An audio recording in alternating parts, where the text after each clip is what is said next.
Hello students, last video te আমরা relations পর্যন্ত পড়েছিলাম. Today we will start from the feeling to read. Okay, every community is made up of people who have different needs. তাহলে প্রত্যেকটি সম্প্রদায় কিভাবে তৈরি হয়, সেই সমস্ত মানুষের প্রত্যেকে সেই সমস্ত মানুষ থাকে সেসব সম্প্রদায় যেখানে প্রত্যেক মানুষের ডিফারেন্ট প্রয়োজন থাকে, নিডস থাকে. Differently abled people are different from us. তাহলে ডিফারেন্টলি এবল মানে ভিন্নভাবে সক্ষম মানুষ আমাদের থেকে আলাদা হয়. This are people who can not see. তাহলে ডিফারেন্টলি এবল পিপল কারা? যারা দেখতে পায় না, স্পিক কথা বলতে পায় না, হেয়ার প্রপারলি বা ঠিকঠাকভাবে শুনতে পায় না. And even those who can not move freely on their own, বা এবং তারাও হতে পারে যারা নিজেরভাবে চলাফেরা করতে পারে না. Some others have difficulty in spelling words. কারোর ওয়ার্ড কিছু স্পেল করতে, উচ্চারণ করতে অসুবিধা হয়. রিডিং, পড়া, অর ডুইং ম্যাথামেটিক্যাল ক্যালকুলেশন. অনেকে ম্যাথামেটিক্যাল ক্যালকুলেশন করতে অসুবিধা হয়. Sign language. There are some differently able who are unable to hear. তাহলে সেখানে কি হচ্ছে? দেয়ার আর সাম ডিফারেন্টলি এবল বা ভিন্নভাবে সক্ষম মানুষ আছে, তারা ভালোভাবে শুনতে পায় না, অ্যান্ড স্পিক বলতে পারে না. How do you think they communicate? তোমাদের কি মনে হয় তারা কিভাবে যোগাযোগ করে? They use sign language. তারা কিভাবে করে? যোগাযোগের মাধ্যম কি? সাইন ল্যাঙ্গুয়েজ বা সাংকেতিক ভাষা. With the help of their fingers. দেখবে তাদের হাত নাড়িয়ে তাদের ফিঙ্গারের সাহায্যে বলে. The Braille. তাহলে ব্রেলটা কি? The Braille was invented by the French educator Louis Braille. তাহলে ব্রেল একটা বুকের নাম. তাহলে ব্রেলটা, এই ব্রেল পদ্ধতি, বুক না সরি, মানে ব্রেল পদ্ধতি যে বইটা তৈরি হয়েছিল ওটা কে ইনভেন্ট করেছিল? একটা ফ্রেঞ্চ এডুকেটর, তার নাম হচ্ছে Louis Braille, who himself was blind.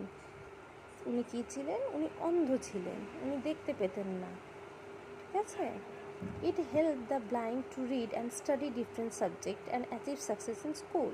তাহলে কী হয়? আমরা যেমন এই বইটা তোমরা দেখছো পড়ছো, যারা অন্ধ মানুষ তারা এইভাবে দেখতে পায় না, তাদের জন্য একটু ডিফারেন্টভাবে বই তৈরি হয়েছে, সেটাকে বলা হয় ব্রেল. ওটা কি ইনভেন্ট করেছিলেন? Louis Braille.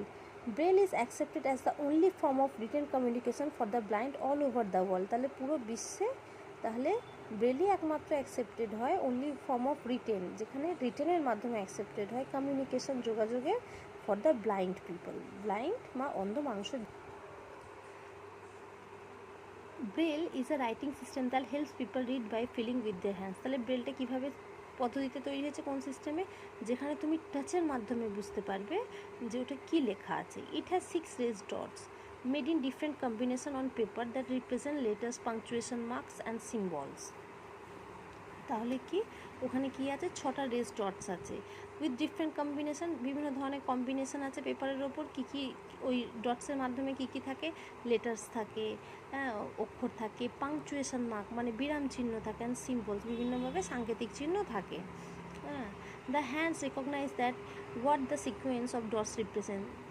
মানে ওই হাতের দ্বারা তারা বুঝতে পারে যে সিকোয়েন্সগুলো কী. আমরা তো ওটা পারবো না, কিন্তু যারা ব্রেল পড়ে তাদেরকে ওইভাবে ওটা শেখানো হয়. By connecting the dots words and sentence are form. ওই যে ডটসগুলো দেখো এখানে ছবিতে তোমরা বুঝতে পারছো কি জানি না, আই হোপ সো বুঝতে পারছো. এই ডটসের দ্বারা কি হয়? ওরা হাত দিয়ে বুঝতে পারে যে কী লেখা আছে, তারা ওয়ার্ড সেন্টেন্স ফর্ম করতে পারে. Braille is read by moving the hands from left to right along each line, usually by using the first finger of both hand. তাহলে আমাদের দুটো হাতেরই কি ফার্স্ট ফিঙ্গার, প্রথম আঙুলটা দিয়ে তারা লেফট থেকে রাইট দিয়ে পড়ে তারা বুঝতে পারে যে কি ওটা তৈরি করা হচ্ছে. তার জন্য তাদেরকে বিশেষভাবে ট্রেন করা হয়. অন্ধদের জন্য আলাদা স্কুল আছে. Did you know that many famous people in the world achieve success despite facing physical difficulties? তোমরা কি জানো পৃথিবীতে অনেক ফেমাস মানুষ আছে, তারা কি হয়? তারা সাকসেস অ্যাচিভ করেছে, তাদের বিভিন্ন ফিজিক্যাল ডিফিকাল্টিস থাকা সত্ত্বেও অনেক অ্যাচিভ হয়েছে. আমরা পড়েছি না স্টিফেন হকিন্সের নাম পড়েছি তো. Ludwig van Beethoven. তাহলে লুডভিগ ভন বেথোভেন কী ছিল? The brilliant music composer. উনিও তো ফিজিক্যালি চ্যালেঞ্জ ছিলেন, হ্যাঁ, খুব ব্রিলিয়ান্ট মিউজিক কম্পোজ করতেন. Could not hear. উনি মিউজিক কম্পোজ করতেন কিন্তু শুনতে পেতেন না. এটা একটা আশ্চর্যের বিষয় না? আমাদের কি মিউজিক আমরা শোনার মাধ্যমেই ফিল করি না? হ্যাঁ, কিন্তু উনি না শুনেই সুন্দর করে করতেন. স্টিভ হকিন্স, আর ফেমাস সায়েন্টিস্ট. স্টিফেন হকিন্সের কথা আই হোপ তোমরা প্রত্যেকেই শুনেছো, একজন ফেমাস সায়েন্টিস্ট ছিলেন. Had many health issues yet he made some important discoveries in space research. তাহলে কী হচ্ছে, স্পেস রিসার্চের উপর অনেক ইম্পর্টেন্ট ডিসকভারিজ করেছেন। তোমরা গুগলে সার্চ করবে, যে অনেকে যারা না জেনে থাকো তারা জানতে পেরে যাবে। Helen Keller was a famous author and teacher who could not see or hear. তাহলে হেলেন কেলার ছিলেন একজন ফেমাস অথার, লেখক অ্যান্ড টিচার এবং শিক্ষক, যিনি দেখতেও পেতেন না, নট সি আর হেয়ার শুনতেও পেতেন না। তোমরা বেঙ্গল একটা রানী মুখার্জির সিনেমা বেরিয়েছিল ব্ল্যাক, তুমি ওখানে হেলেন কেলারের স্টোরির ওপরে তৈরি হয়েছিল, তোমরা চাইলে ওটাও দেখতে পারো। কিছুটা আই হোপ ওনার লাইফ সম্বন্ধে তোমরা আইডিয়া পাবে। The story of Helen Keller. Helen Keller could not hear, Helen Keller শুনতে পেতেন না, সি অর টক দেখতেও পেতেন না, বলতেও পেতেন না। She still studied and spend her life helping others. হ্যাঁ, তবুও তিনি কী করেছেন, পড়াশোনা করেছেন, তার জীবন অন্যকে সাহায্য করার মাধ্যমে অতিবাহিত করেছেন। How do you think she could read? তোমরা কীভাবে ভাবো পড়তেন? Helen Keller used Braille to read. তাহলে আমরা একটু কী বললাম, অন্ধ মানুষ কীভাবে পড়েন? ব্রেল সিস্টেমের দ্বারা, ব্রেল মাধ্যমে উনি পড়াশোনা করেছেন। In order to recognise the alphabet she had to rely on her sense of touch.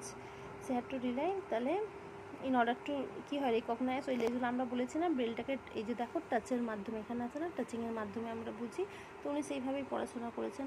One day, আচ্ছা, Helen Keller's teacher are Annie Sullivan. তাহলে হেলেন কেলার টিচার কী ছিলেন? Annie Sullivan taught Helen to read Braille. উনি কী ছিলেন? উনি হেলেনকে শিখিয়েছিলেন যে কীভাবে ব্রেল পড়তে হয়। One day she took Helen's hand and dipped it in water and spell the word water. তাহলে কি হলো, উনি একদিন ওয়াটারে হেলেনের হ্যাড ডুবিয়ে ওয়াটার তার হাতের তালুতে, পামেতে, ওনার মুখের কাছে নিয়ে গিয়ে প্রেম করেছিল ওয়াটার। দেখো, যারা ডিফারেন্টলি এবেলড হয় না, আমাদের যারা সিক্স সেন্স, ওনাদের তো একটা সেন্স কোথাও না কোথাও কাম করতে, ওনাদের অন্য সেন্সগুলো খুব অ্যাক্টিভ হয়ে যায়। তো উনি তো ওয়াটার শিখেছিলেন।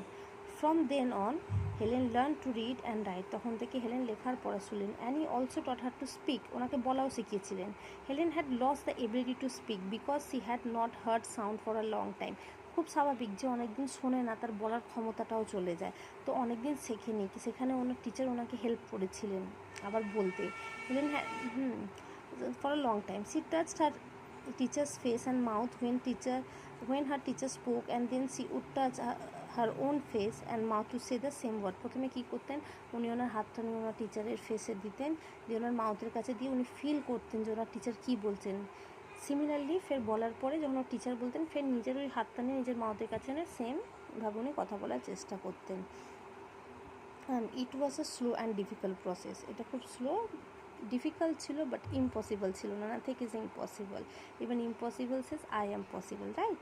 But finally Helen began to speak. তাহলে কী হলো, শেষমেশ হেলেন কথা বলতে শিখে গেল। ওকে স্টুডেন্টস, নেক্সট আছে কোশ্চেন্স আনসার। আমি নেক্সট ভিডিওতে তোমাদের সঙ্গে কোশ্চেন আনসার শেয়ার করবো। আগেন, যদি আমার ভিডিও তোমাদের ভালো লাগে, যদি আমার পড়া তোমরা বুঝতে পারো, যদি এক্সপ্লেনেশন ভালো লাগে, প্লিজ লাইক অ্যান্ড সাবস্ক্রাইব করে দাও। Thank you.